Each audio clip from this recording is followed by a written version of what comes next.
Hello students, welcome to expert online academy. ఈ వీడియోలో మనం లక్షద్వీపులకు సంబంధించిన ఇన్ఫర్మేషన్ని చూద్దాం. దానికంటే ముందుగా మనం ఒక ప్రీవియస్ ఇయర్ క్వశ్చన్ చూద్దామండి. ఇది లాస్ట్ టైం గ్రూప్ 2లకు సంబంధించి ఇచ్చిన క్వశ్చన్ అనమాట. జాగ్రఫీలో చూడండి, వాడు రెండు స్టేట్మెంట్స్ ఇచ్చాడు. రెండు స్టేట్మెంట్స్ ఇచ్చి సరైన దాన్ని కనుగొనమన్నాడు. మొదటి స్టేట్మెంట్ వచ్చేసరికి లక్షద్వీపులు అనేవి లక్షద్వీపుల్లో అతిపెద్ద నగరాన్ని కరవత్తిగా పేర్కొన్నాడు. లక్షద్వీపుల్లోనే కరవత్తి అనేది అతిపెద్ద నగరం అన్నాడు. రెండో స్టేట్మెంట్ వచ్చేసరికి 9 డిగ్రీ ఛానల్ అనేది లక్షద్వీపుల్లోని మినికాయ్ ద్వీపాన్ని, మినికాయ్ ఐలాండ్ని, మాల్దీవ్ ఐలాండ్ని సపరేట్ చేస్తుంది అన్నాడు. ఓకేనా? వీటిల్లో సరైనవి కరెక్ట్ స్టేట్మెంట్ ఏంటనేది చూద్దాం. మనం మొత్తం ఎంటైర్ లెసన్ కంప్లీట్ చేసిన తర్వాత మనకే అర్థమవుతుంది అనమాట. సో ఫస్ట్ వన్ వచ్చేసరికి లక్షద్వీపులు అంటే ఏంటి, అవి ఏ విధంగా ఫామ్ అయినాయి, కోరల్ రీఫ్స్ అంటే ఏంటి, అవి ఏర్పడడానికి గల కారణాలు ఏంటివి, ఈ విషయాలు మొత్తం కూడా ఈ వీడియోలో నేను కూలంకుషంగా డిస్కస్ చేస్తాను. ఫస్ట్ ఆఫ్ ఆల్, ఈ లక్షద్వీపులు అనేవి కోరల్ రీఫ్స్. మనం చాలా సినిమాలలో కానీ టూరిస్ట్ వీడియోలలో కానీ వీటన్నిటిలో మనం ఈ యొక్క సముద్రం యొక్క అడుగు భాగాన రంగురంగులు ఉన్న చోట ఈ చేపలు, ఈ ఇమేజ్లో మనకు కనిపిస్తుంది కదా, ఇట్లాంటివి కనిపించడం మనం క్లియర్గా చూస్తాం అన్నమాట. ఓకేనా? వీటిని ఏమంటారంటే కోరల్ రీఫ్స్ అంటారు. ఇవి ఎలా ఫామ్ అవుతాయి? ఈ కోరల్ రీఫ్సే లక్షద్వీపుల యొక్క పగడపు దీవులు. అంటే లక్షద్వీపులు అనేవి ఎటువంటి ద్వీపాలు? పగడపు దీవులు, పగడపు ద్వీపాలు. ఓకేనా? ఎలా ఫామ్ అవుతాయో చూద్దామండి. ఈ కోరల్స్ అనే పాలిప్స్ ఉంటాయి. ఓకేనా? ఈ ఫాలిప్స్ అనేవి, ఈ కోరల్స్ అనే ఫాలిప్స్ అనేవి నిడేరియా వర్గానికి చెందిన జీవులు.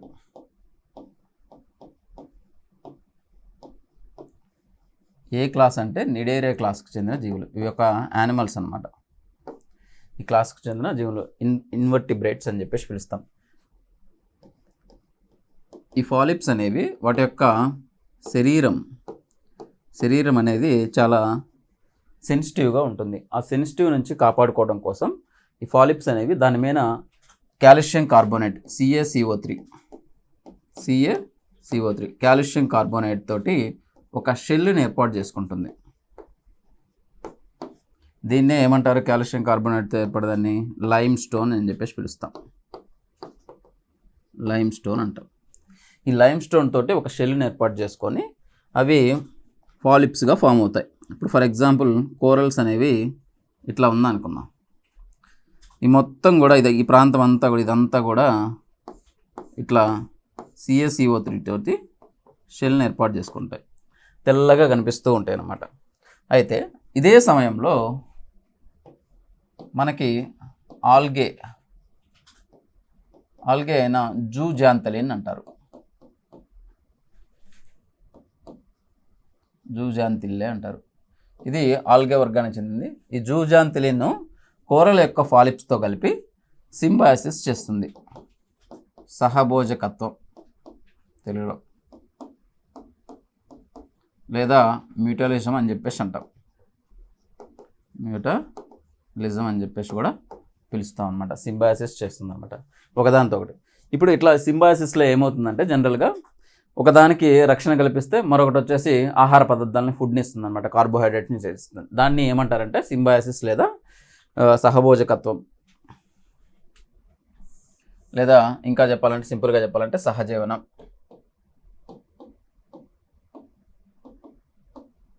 సహజీవనం అని చెప్పేసి పిలుస్తాం అన్నమాట. ఓకేనా? అయితే ఇక్కడికి వచ్చిన ఈ ఆల్గే మొత్తం కూడా దీంట్లో ఉన్న కలర్ పిగ్మెంట్స్ వల్ల ఈ మొత్తం యొక్క కోరల్కి కలర్ అనేది రావడం జరుగుతుంది అన్నమాట. ఈ ఆల్గే ఏం చేస్తుంది? సూర్యరశ్మిని గ్రహించి ఫోటోసింథసిస్ ప్రాసెస్ ద్వారా ఈ యొక్క కోరల యొక్క ఫాలిప్స్కి ఫుడ్ని అందిస్తుంది. కోరల యొక్క ఫాలిప్ ఏం చేస్తుంది? దీనికి రక్షణ కల్పిస్తూ బేస్ పాయింట్గా ఉంటుంది. ఇట్లా ఈ యొక్క కోరల్ రీఫ్స్ అనేవి ఫామ్ అవుతాయి అన్నమాట. ఇట్లా ఉన్న కోరల్ రీఫ్స్ అనేవి బ్లీచింగ్ ప్రాసెస్ జరగటం వల్ల కానీ, లేదంటే సీ వాటర్ వేడెక్కడం వల్ల కానీ అధికంగా వార్మ్ అవటం వల్ల కానీ అవి మొత్తం కూడా చనిపోతాయి. ఇవి ఇప్పుడు మీకు ఇంత చాలా చిన్న పార్టికల్స్గా ఉంటాయండి. అయితే ఇవి కోటాను కోట్లుగా ఇట్లా గుంపులు గుంపులుగా ఫామ్ అవటం జరుగుతుంది. ఇట్లా గుంపులు గుంపులుగా చనిపోయిన ఈ కర్పరాలు మొత్తం కూడా CaCO3తో లైమ్ స్టోన్తో ఏర్పడిన ఈ కర్పరాలు మొత్తం ఒక చోట కువ్వలాగా పడటం వల్ల ఆ ప్రాంతంలో ఈ కోరల్ రీఫ్స్ యొక్క ఐలాండ్స్ అనేవి ఫామ్ అవుతాయి. అర్థమైందా? చాలా సింపుల్ విషయం అండి. కోరల్స్ అనేవి ఒక రకమైన పాలిప్స్. ఈ పాలిప్స్ అనేవి వాటి యొక్క రక్షణ కోసం అని చెప్పేసి కాల్షియం కార్బోనేట్ తోటి లైమ్ స్టోన్ తోటి వాటి చుట్టూ ఒక రక్షణ కవచాన్ని ఏర్పరచుకుంటాయి. ఆ రక్షణ కవచాన్ని దేంతో ఏర్పడుతుందంటే లైమ్ స్టోన్ లేదా కాల్షియం కార్బోనేట్తో ఏర్పడుతుంది. అట్లా ఏర్పడిన దాంతో ఆల్గే వర్గానికి చెందిన జోజాంథిలిన్ అనే ఒక శైవలము. ఈ శైవలం ఏం చేస్తుందంటే దీంతో కలిసి సహజీవనం చేస్తుంది. సహజీవనం చేసినప్పుడు ఇదేమో ఫోటోసింథసిస్ ప్రాసెస్ తోటి దానికి కోరల్కి ఏం చేస్తుంది, ఫుడ్ను అందిస్తుంది. కోరల్ ఏం చేస్తుందంటే దానికి ఉన్న బేస్ పాయింట్ వల్ల, అంటే లైమ్ స్టోన్తో ఉన్న స్ట్రాంగ్నెస్ వల్ల దానికి ప్రొటెక్షన్ కల్పిస్తూ ఉంటుంది. ఎప్పుడైతే ఈ సీ వాటర్ అనేది వార్మ్ ఎక్కువ అవుతుందో ఈ యొక్క ఆల్గే అనేది అక్కడి నుంచి బయటికి వెళ్ళిపోతుంది. అలా వెళ్ళిపోయినప్పుడు ఈ యొక్క కోరల్ రీఫ్స్ అనేవి వైట్గా మారతాయి, వైట్ కలర్లోకి మారుతాయి, తెలుపు రంగులోకి వచ్చేస్తాయి. అట్లా వైట్ కలర్లోకి మారటాన్ని మనం ఏమంటారంటే బ్లీచింగ్ అంటారు. ఈ బ్లీచింగ్ అయినంత మాత్రాన కోరల్ రీఫ్ అనేది, ఆ పాలిప్స్ అనేవి చనిపోయినట్టు కాదు. బ్లీచింగ్ తర్వాత ఈ యొక్క వామ్ వాటర్ అనేది ఇంకా ఎక్కువైంది అనుకోండి, సీ వాటర్ ఇంకా వేడెక్కింది అనుకోండి, అలా వేడెక్కినప్పుడు అవి చనిపోతాయి. అలా చనిపోయినవన్నీ కూడా గుంపులు గుంపులుగా కువ్వలుగా పడి ఉండటం వల్ల ఈ కోరల్ రీఫ్స్ అనేవి ఏర్పడతాయి. అలా ఏర్పడ్డవే లక్షద్వీపులు. ఇప్పుడు అర్థమైందా లక్షద్వీపులు ఏ విధంగా ఫామ్ అయినాయి అనేవి? నెక్స్ట్ ఈ లక్షద్వీపులకు సంబంధించి దానికి సంబంధించిన ఇన్ఫర్మేషన్ మొత్తం కూడా ఈ PDF ఫార్మాట్లో నేను ఒకసారి ఇచ్చాను. ఇది ఒకసారి చదవండి. సముద్రంలో కోటాను కోట్లుగా గుంపులుగా నివసించే చిన్న చిన్న జీవుల్ని ఏమంటారని కోరల్స్ అంటారు, లేదా ప్రవలాలు అని చెప్పేసి అంటారు. వాటి శరీరాన్ని శత్రువుల నుండి రక్షించుకోవడం కోసం CaCO3 లేదా లైమ్ స్టోన్ తోటి స్రవిస్తాయి. అట్లా స్రవించిన లైమ్ స్టోన్ని తన చుట్టూ కర్పరాలుగా ఫామ్ చేస్తాయి అన్నమాట. అవి ఆ కర్పరాలు అనేవి గుంపులు గుంపులుగా పేరుకోబడి మొత్తంగా గట్టి నిర్మాణాలను ఏర్పరుస్తాయి. ఆ గట్టి నిర్మాణాలనే కోరల్ రీఫ్స్ అంటారు. మనకి బెస్ట్ ఎగ్జాంపుల్ ఆస్ట్రేలియా దగ్గర ఈశాన్య ప్రాంతంలో ఉన్న గ్రేట్ నికోబార్ కోరల్ రీఫ్. 2300 కిలోమీటర్లు ఉంటుందండి. మీకు ఆస్ట్రేలియా మ్యాప్ ఇట్లాగానే ఉంటే ఈ ప్రాంతంలో ఇది మొత్తం కూడా రీఫ్ ఏర్పడుతుంది. వీటిని గ్రేట్ బ్యారియర్ రీఫ్ అంటారు. యాక్చువల్గా ఈ కోరల్ రీఫ్స్ అనేవి 3 టైప్స్ ఉంటాయి. చూడండి, కోరల్ రీఫ్స్ ఎన్ని టైప్లు? 3 రకాలు. ఏంటవి? ఒకటి వచ్చేసి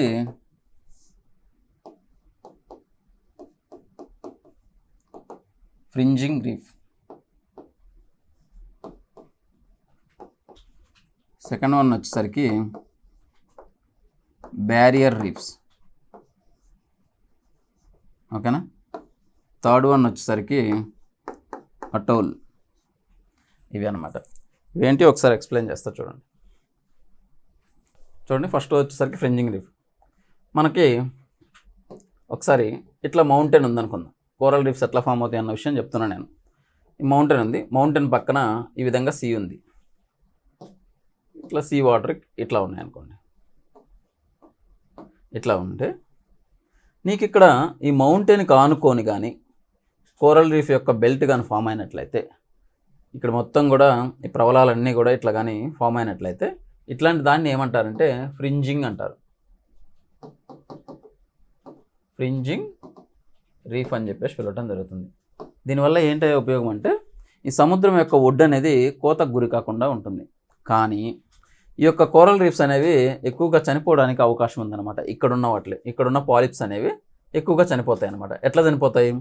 సముద్రం వాటర్ అనేది వెనక్కపోవటం వల్ల దీని మీద అధిక వేడి తగిలి, నేను నెక్స్ట్ స్లైడ్లో ఆ విషయం కూడా చెప్తాను. అంటే ఈ యొక్క కోరల్ రీఫ్స్ ఫామ్ అవడానికి ఎలాంటి క్లైమాటిక్ కండిషన్స్ ఉండాలి అన్న విషయాన్ని కూడా డిస్కస్ చేద్దాం మనం, రైటా. ఇక్కడ చూడండి, ఇక్కడ అధిక వేడి తగలటం వల్ల ఈ కోరల్ రీఫ్స్ మొత్తం కూడా చనిపోయి పగడపు దిగ్గలు అనేవి ఏర్పడుతూ ఉంటాయి అన్నమాట. ఓకేనా. దాన్ని ఫ్రింజింగ్ రీఫ్ అని చెప్పేసి అంటారు. నెక్స్ట్ వన్ వచ్చేసరికి బ్యారియర్ రీఫ్స్. ఇందాకే చెప్పా, ఆస్ట్రేలియాలోని గ్రేట్ బ్యారియర్ రీఫ్ ఎట్లా ఫామ్ అయింది. ఇక్కడ చూడండి, ఇది మనకు మౌంటైన్ అనుకుంటే ఇట్లా లాగున ఏర్పడి సి అనేది ఉంటుంది. ఓకే ఓకే, ఇక్కడ ఇదంతా వాటర్ ఉంది, ఇక్కడ మొత్తం కూడా వాటర్ అనేవి ఉన్నాయనుకోండి. సో ఈ వాటర్ అనేవి యాక్చువల్గా ఇక్కడ మొత్తం కూడా పగడపు దిగ్గలోనే ఏర్పడటం వల్ల, అంటే ఈ కోరల్ రీఫ్స్ ఏవైతే ఇక్కడ ఫామ్ అవటం వల్ల ఈ సీ వాటరు ఇక్కడ ఉన్న లాగును ఇవి రెండు కూడా సపరేట్ అయినాయి. ఈ సపరేట్ అవి ఏర్పడిన దాన్ని ఏమంటారంటే బ్యారియర్ రీఫ్స్ అంటారు. అంటే రెండింటి మధ్య, రెండు వాటర్ బాడీస్ మధ్య ఏం ఏర్పడింది, బ్యారియర్ ఏర్పడింది, రైటా, బ్యారియర్ రీఫ్స్ అంటారు. అందుచేతనే దీన్ని బ్యారియర్ రీఫ్ అని చెప్పేసి పిలవటం జరుగుతుంది. ఓకేనా. థర్డ్ వన్ వచ్చేసరికి ఉంగరం ఆకారంలో ఏర్పడతాయి. ఇది మొత్తం ఎంటైర్ ఓషన్ అనుకుంటే ఇట్లా రీఫ్కి సంబంధించి ఇట్లా ఉంగరం ఆకారంలో ఏర్పడటం జరుగుతుంది. ఓకేనా. దీనికి సంబంధించి నేను ఇమేజెస్ చూపిస్తాను. ఇక చూడండి, ఇక్కడ మీరు ఇట్లా చూసినట్లయితే ఇది మొత్తం కూడా ఎట్లా ఉంది, ఉంగరపు ఆకారంలో ఏర్పడింది అనమాట రీవ్స్ అనేవి. మొత్తం కూడా లక్షద్వీపుల యొక్క ఎగ్జాంపుల్ ఇట్లా ఫామ్ అయి ఉంటాయి అన్నమాట. దీన్ని ఏమన్నారు, అటోల్ అని చెప్పేసి పిలవటం జరిగింది. ఓకేనా. నెక్స్ట్, అవి ఏర్పడటానికి ఉండవలసిన కండిషన్స్ ఏంటివి, ఎలాంటి కండిషన్లో ఇవి ఏర్పడతాయో చూద్దాం. చూడండి, ఈ కోరల్ రీఫ్స్ ఏర్పడాలంటే కొంచెం వామ్ వాటర్ ఉండాలి. అంటే ఇది 24 డిగ్రీస్గా చెప్తాం అనమాట. ఓకేనా. 24 డిగ్రీ సెల్సియస్గా ఉంటుంది. అదేవిధంగా ట్రాపికల్ క్లైమేట్ కలిగి ఉండాలి. ఏంటి ట్రాపికల్ క్లైమేట్ అంటే, మనకి భూమిని ఇట్లా కానీ తీసుకుంటే ఇది ఈక్వేటర్గా చెప్తే ఇక్కడ నుంచి 35 డిగ్రీస్ నార్త్, కిందకి 35 డిగ్రీస్ సౌత్గా ఉన్నట్లయితే ఆ మొత్తం మధ్యలో ఉన్న రీజియన్ మొత్తాన్ని కూడా ఏమని అంటారు, ట్రాపికల్ రీజియన్ అని చెప్పేసి పిలుస్తాం. ఓకేనా. ఈ ట్రాపికల్ రీజియన్, ఈ ట్రాపికల్ క్లైమేట్ ఉండాలి. టెంపరేచర్ కానీ చూసినట్లయితే 24 డిగ్రీలు ఉండాలి. వాటి యొక్క లోతు అనేది తక్కువగా 200 మీటర్స్ లోపు ఉండాలన్నమాట. ఎందుకు ఇట్లా, నేను ఇందాక కోరల్ పాలిప్స్ చెప్పినప్పుడు ఏమని చెప్పాను, దీనిపైన ఒక ఆల్గే ఉంటుంది. ఈ ఆల్గే అనేది ఫోటోసింథసిస్ ప్రాసెస్ ద్వారా ఈ కోరల్ పాలిప్కి ఆహార పదార్థాలని సరఫరా చేస్తుంది, ఫుడ్ మెటీరియల్ని సరఫరా చేస్తుంది. ఓకేనా. ఇట్లా సరఫరా చేయాలంటే దీనికి ఏం కావాలి, ఫోటోసింథసిస్ ప్రాసెస్ జరగాలంటే సన్లైట్ అవసరం. సన్లైట్ సముద్రం యొక్క అడుగు భాగానికి చేరదు కదా, చేరినప్పుడు ఇది తక్కువ లోతుల్లో ఉండే ప్రాంతాల్లో ఉంటుంది. ఈ తక్కువ లోతుల్లో ఉండే ప్రాంతాల్లో ఈ సన్లైట్ను ఉపయోగించుకొని ఫోటోసింథసిస్ ప్రాసెస్ ద్వారా ఇవి ఫుడ్ మెటీరియల్ని రెడీ చేసుకొని కోరల్ పాలిప్స్కి ఆహారాన్ని అందిస్తుంది. ఓకేనా. అందుచేత అది తక్కువ లోతుల్లో ఉంటుంది. ఓకేనా. దాంతోపాటుగా వాటర్ అనేది చాలా క్లియర్గా ఉండాలి. గమనించండి, నేను క్లీన్గా ఉండాలని చెప్పట్లేదు. క్లీన్గా ఉంటే నదీ వ్యవస్థలో కూడా మీకు ఈ కనిపించాలి కదా ఈ కోరల్ రీఫ్స్ అనేవి, కానీ మీరు ఎక్కడ కూడా నదీ వ్యవస్థలో కోరల్ రీఫ్స్ని చూడరు. క్లియర్గా అంటున్నాను అంటే వీటి యొక్క లవణీయత అనేది మధ్యస్థంగా ఉన్నప్పటికీ కూడా మడ్గా ఉండకూడదు. అంటే సన్లైట్ పెనట్రేట్ అయ్యే విధంగా ఉండాలి తప్ప మడ్గా ఉండి సన్లైట్ వెళ్ళలేని విధంగా దాని మీద ఆయిల్ సింకులు ఫామ్ అవటం కానీ ఇట్లాంటివి ఉండకూడదు. వాటర్ అనేది క్లియర్గా ఉండాలి. ఇలాంటి కండిషన్లో ఈ యొక్క కోరల్ రీఫ్స్ అనేవి పెరుగుతాయి బాగా. అంటే మిగతా కండిషన్స్లో పెరగవా సార్ అంటే అలా కాదండి.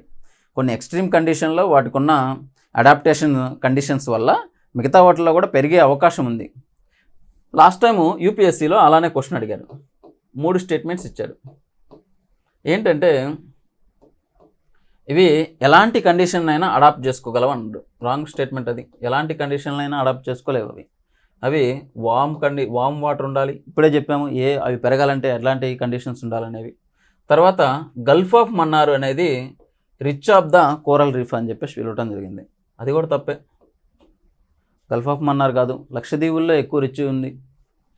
నెక్స్ట్ వచ్చేసరికి ఇంకో స్టేట్మెంట్ వచ్చేసరికి ఈ కోరల్ రీఫ్స్ అనేవి ట్రాపికల్ రీజియన్లో పెరుగుతాయని చెప్పేసి, ఓన్లీ ట్రాపికల్ రీజియన్ అని చెప్పాడు. ఓన్లీ ట్రాపికల్ రీజియన్ కాదు, అది కూడా తప్పు. None of this above is answer. రైటా? ఇది ఈ టైప్ ఆఫ్, ఇది మొత్తం కూడా conceptual question. Gulf of Mannar అనే దాంట్లో రిచ్ బయోడైవర్సిటీ ఉన్నదన్న తప్ప మిగతా అంతా కూడా నీకు కోరల్ రీఫ్స్కి సంబంధించి కాన్సెప్ట్ తెలిస్తే కానీ పెట్టలేవన్నమాట. నేను మొత్తం వీటి యొక్క ప్రబల బిత్తికల గురించి ఎందుకు ఇంతసేపు మాట్లాడానంటే, లక్షద్వీపులు ఏ రకమైన దీవులు? కోరల్ రీఫ్స్ కాబట్టి వాటి గురించి చెప్పడం జరిగింది. ఇక లక్షద్వీపులకు సంబంధించిన ఫ్యాక్చువల్ ఇన్ఫర్మేషన్ కానీ చూస్తే, మొత్తం లక్షద్వీపుల్లో 36 దీవులు ఉంటాయండి. అందులో 11 దీవుల్లో మాత్రమే జనావాసం కలిగి ఉంది. వాటి యొక్క మొత్తం విస్తీర్ణాన్ని కానీ చూసినట్లయితే 132 కిలోమీటర్లు ఉంది. ఇక్కడ ప్రధానంగా 11 డిగ్రీస్ని బేస్ చేసుకొని ఈ యొక్క దీవుల్ని డివైడ్ చేయడం జరిగింది. 11 డిగ్రీస్ వద్ద ఉండే దీవినేమో లక్కా దీవి అన్నారు. ఇక్కడ చూడండి, దానికంటే పైన ఉన్న దీవులనేమో 11 డిగ్రీస్ వద్ద ఉన్న దీవులనేమో లక్కా దీవి అన్నారు. పైన ఉన్న దీవిని అంటే ఉత్తరార్ధగోళంలో ఉన్న దీవిని అమీన్ దీవులు అని చెప్పేసి పిలవడం జరిగింది. దక్షిణార్ధగోళంలో ఉన్న దీవుల్ని కన్ననూరు దీవులు అని చెప్పేసి పిలిచారు. ఈ కన్ననూరు దీవుల్లోనే లక్షద్వీపుల యొక్క రాజధాని అయిన కరవత్తి అనే ప్రాంతం ఉంది. Very very important. చాలాసార్లు క్వశ్చన్ అడిగింది ఉంది. ఈ ఫ్యాక్చువల్ డేటాను ఒకసారి చూడండి. మనకి ఇండియా మ్యాప్ని ఇట్లా తీసుకుందాం. ఇట్లా తీసుకుంటే మనకి లక్షద్వీపులు అనేవి ఇక్కడ కనిపిస్తాయి. మీకు ఇండియా యొక్క సైజ్ అండ్ లొకేషన్ అనే టాపిక్ చెప్పేటప్పుడు నేను డిస్కస్ చేశాను అనమాట. ఇండియా అనేది 8 degrees 4 minutes నుంచి స్టార్ట్ అవుతుంది. 37 degrees 6 minutes వద్ద భారతదేశం యొక్క ఉత్తర అక్షాంశాల మధ్య భారతదేశం విస్తరించిందని చెప్పేసి మాట్లాడాను. కానీ ఇక్కడ లక్షద్వీపుల విషయానికి వచ్చేసరికి లక్షద్వీపులు అనేవి 8 degrees నుంచి 12 degrees 20 నిమిషాల మధ్య విస్తరించి ఉన్నాయి. ఓకేనా? అంతేకాకుండా ఇక్కడ చూడండి, ఈ దీవులనేమో లక్క దీవులు అని చెప్పేసి, ఇక్కడున్న దీవినేమో కన్ననూర్ అని దీవి అని చెప్పేసి పిలుస్తారు. ఓకేనా? ఈ పైన దీవులనేమో అమీనీ దీవులు అని చెప్పేసి పిలవటం జరుగుతుంది. మరొక దీవి ఏంటంటే, ఇదిగో ఈ ప్రాంతంలో ఉంది కదా, ఇంకోసారి పైన వేస్తాను డైరెక్ట్. ఇట్లా తీసుకుంటే ఇక్కడ ఉండే దీవిని సుహేలీ దీవి అని చెప్తారు. ఆ తర్వాత ఈ లక్షద్వీపు అన్నిటిలే కల్లా అతిపెద్ద దీవిని ఏమంటారంటే మినికాయ్ దీవి అంటారు. మినికాయ్ ద్వీపం అని చెప్పేసి అంటారు. ఈ మినికాయ్ ద్వీపానికి మనకి భారతదేశానికి కింద ఉండే మరొక సముద్ర సరిహద్దు దేశం ఏంటంటే మాల్దీవులు. అందుకే మనకి మాల్దీవులు అంత టూరిస్ట్ ప్లేస్ ఎట్లా అయిందంటే, అవి కూడా సేమ్ ఈ యొక్క ప్రగడ దిబ్బలతోటి ఏర్పడ్డాయి అన్నమాట. ఈ మాల్దీవుల్ని మినికాయ్ దీవుల్ని వేరు చేస్తున్న ఛానల్ వచ్చేసరికి 8 degree ఛానల్. ఫస్ట్ ఛానల్ అంటే ఏందో తెలియాలండి. టీవీ ఛానల్ కాదు. ఛానల్ అనేది ఛానల్ కానీ, బే కానీ, స్ట్రైట్ కానీ, గల్ఫ్ కానీ ఇట్లాంటి పదాలు వచ్చినప్పుడు వాటి యొక్క అర్థాలు తెలియాలి. ఛానల్ అంటే ఏంటి, బే అంటే ఏంటి, స్ట్రైట్ అంటే ఏంటి, గల్ఫ్ అంటే ఏంటని. ఓకేనా? మనకి ఇక్కడ భారతదేశంలో ఇట్లా చూసినట్లయితే ఈ శ్రీలంకకి ఇక్కడ ఉన్నదాన్ని గల్ఫ్ కనిపిస్తుంది. గల్ఫ్ ఆఫ్ మన్నార్ అని చెప్తాం. ఈ మొత్తం ఈ ప్రాంతాన్ని మన్నార్ స్ట్రైట్ అని చెప్తాం. ఓకేనా? అదే ఈ ప్రాంతం మొత్తాన్ని కూడా బే ఆఫ్ బెంగాల్ అని చెప్తాం. రీసెంట్గా ఇరాన్, అమెరికా, ఇజ్రాయెల్ వార్ కూడా జరుగుతుంది కదా, అక్కడ మనకి మంచి ట్రేడ్ సెంటర్ అయిన హర్మాజ్ స్ట్రైట్, అది కూడా న్యూస్లో ఉంది కదా, బర్నింగ్ టాపిక్ కదా. ఈ యొక్క ప్రతి పదానికి కూడా మనకి డెఫినేషన్ అనేది తెలియాలి. ఇక్కడ ఛానల్ అంటే ఏంటంటే సముద్ర ప్రయాణానికి అనుకూలంగా, అంటే వాడలు వెళ్ళటానికి అనుకూలంగా ఉండే లోతైన ప్రాంతాన్నే ఛానల్ అని చెప్పేసి పిలుస్తాం. రైటా?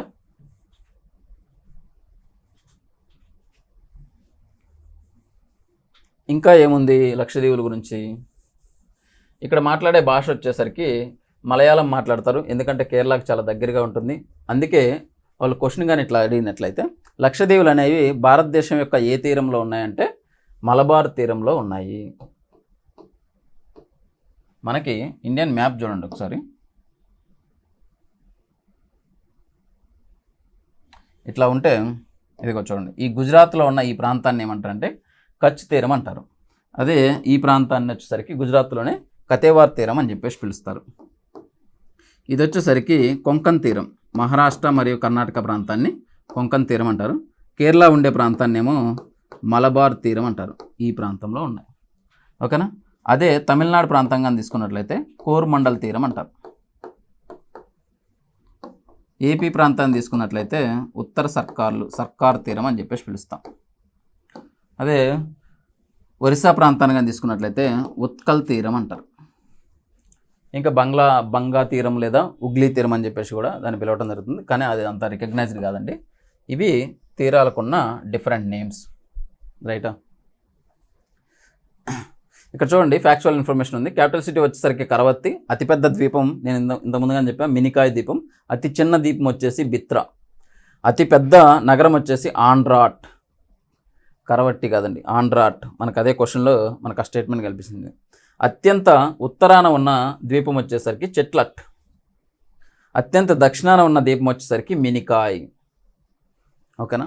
నేను ప్రతి విషయాన్ని మ్యాప్ వేసి ఎందుకు చూపిస్తున్నానంటే ఒకసారి పిక్టోరియల్గా కానీ గుర్తున్నట్లయితే మనకు ఆ పిక్టోగ్రఫిక్ మెమొరీలు అనేవి అవి స్టోర్ అయ్యే అవకాశం ఉంది.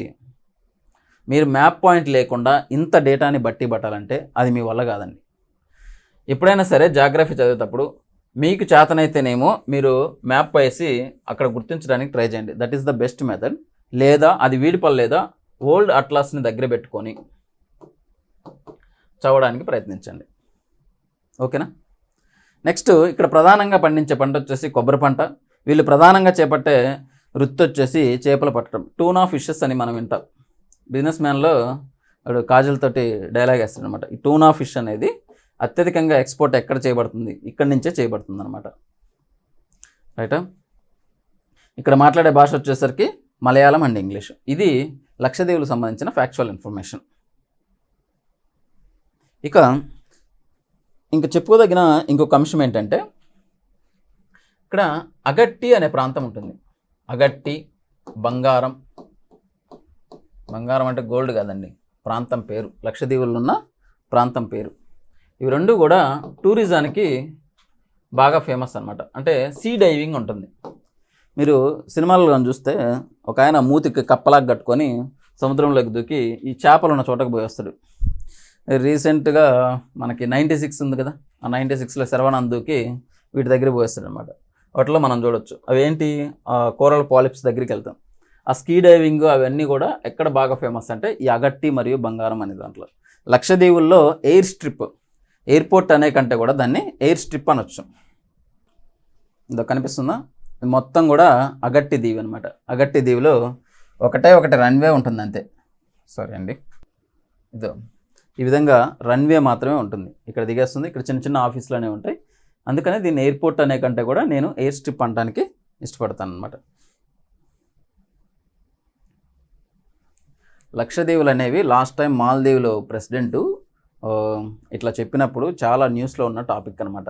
ఈసారి క్వశ్చన్ వచ్చే అవకాశం ఉంది. అప్పుడు కూడా క్వశ్చన్ రావడానికి కూడా మెయిన్ రీజన్ అది. ఏదైనా సరే కరెంట్ ఇష్యూస్ కానీ ఈ న్యూస్లో ఉన్నప్పుడు వాటికి రిలేటెడ్ బ్యాక్గ్రౌండ్లో ఉన్న సబ్జెక్ట్ అనేది క్వశ్చన్గా పడే అవకాశం ఛాన్సెస్ ఎక్కువ ఉంటాయి. నేను ఖచ్చితంగా వస్తుందని చెప్పట్లేదు, ఛాన్సెస్ అనేవి చాలా ఎక్కువగా ఉంటాయి, నేర్చుకోవాలి. సరే, ఇంకొక ముఖ్యమైన విషయం ఏంటంటే ఇక్కడ లక్షద్వీపులకు సంబంధించి పిట్టి ద్వీపం అని ఉంటుంది. ఈ పిట్టి ఐలాండ్ల యొక్క ప్రత్యేకత ఏంటంటే ఇక్కడ పెలాజిక్ అనే పక్షులు వాటి యొక్క గూళ్ళని ఏర్పరచుకొని ఉంటాయి అన్నమాట. ఈ పెలాజిక్ యొక్క పక్షులు పిల్లలను గంటం కోసం దాన్ని ఏమంటారు, ప్రజనన కేంద్రం అంటారు, బ్రీడింగ్ స్టేషన్ అంటారు. పొదుగు కాలం అంటాం కదా మనం ఇళ్లల్లో కోళ్ళు పొదగటం కోసం కొంత ఇసుకను పోసి కొంచెం వామ్ ఉండే కండిషన్లో పెడతాం కదా, అట్లా వాటి యొక్క పొదగకాల కోసం ఇవి చిన్న చిన్న గూళ్ళని ఏర్పరచుకొని కొండలపైన గూళ్ళని ఏర్పరచుకొని ఉంటాయి అన్నమాట. ఇవి చూడండి, ఇవి ఆ టైప్ ఆఫ్ యొక్క పక్షులు అన్నమాట. ఈ పక్షి అర్థమవుతుందా, కనిపిస్తుంది కదా, ఇట్లా ఉంటుంది.